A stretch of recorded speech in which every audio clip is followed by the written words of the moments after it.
वडोदरा शहर के कुम्हारवाड़ा इलाके में एक पत्नी ने अपने पति की हत्या कर दी, जिससे हड़कंप मच गया। कुम्हारवाड़ा के खाड़ी तलवाड़ी इलाके में रहने वाले पति पत्नी के बीच झगड़े के चलते पत्नी ने अपने पति की तिहरे हथियार से हत्या कर दी। घटना की जानकारी मिलने पर कुम्हारवाड़ा पुलिस समेत आला अधिकारी मौके पर पहुंचे।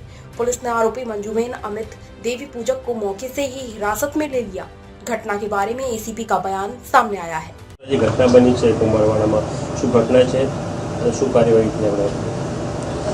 કુંભારવાડા પોલીસ સ્ટેશન વિસ્તારમાં ખારી તલાવડી કરીને એક વિસ્તાર આવેલો છે, ત્યાં દેવી પૂજક પતિ પત્ની રહે છે।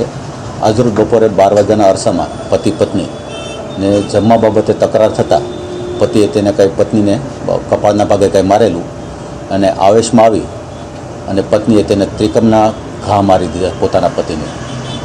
એના પતિનું નામ છે અમિતભાઈ નાનજીભાઈ અને પત્ની છે મંજુબેન। બંને દેવી પૂજક છે અને છાતીના અને ગળાના ભાગના જે વાઇટલ પાર્ટ ઉપર ઇન્જરી કરી છે તેને હિસાબે ત્યાં સ્થળ ઉપરથી આરોપણબેનના પતિનું મૃત્યુ થયેલ છે। શું કારણ આવ્યું છે? બરાબર કારણ છે? કારણમાં એવું કહે છે કે બપોરનું જમવાનું તૈયાર થયું હતું અને એની પત્ની દેવા ગઈ એટલે પતિએ ના પાડી કે મારે નથી જમવું, તો પત્નીનો આગ્રહ હતો કે તમારે જમવું પડશે। આ બાબતે આ બંને વચ્ચે રકઝક થઈને તકરારના હિસાબે આવેશમાં આવીને તેની પત્નીએ ત્રિકમ વતી છાતીના અને ગળાના ભાગે હથિયારથી ઈજા પહોંચાડી। અને કરે છે શું? બંને છૂટક મજૂરી કરે છે। બંનેને 2 નાના સંતાનો છે, દીકરીઓ છે, એક 10 વર્ષની એક 7 વર્ષની છે। મરણ જનારની ઉંમર 30ની આસપાસ છે અને મારનાર જે તેની પત્ની છે તેની ઉંમર 26, 27 કે 28 વર્ષની છે।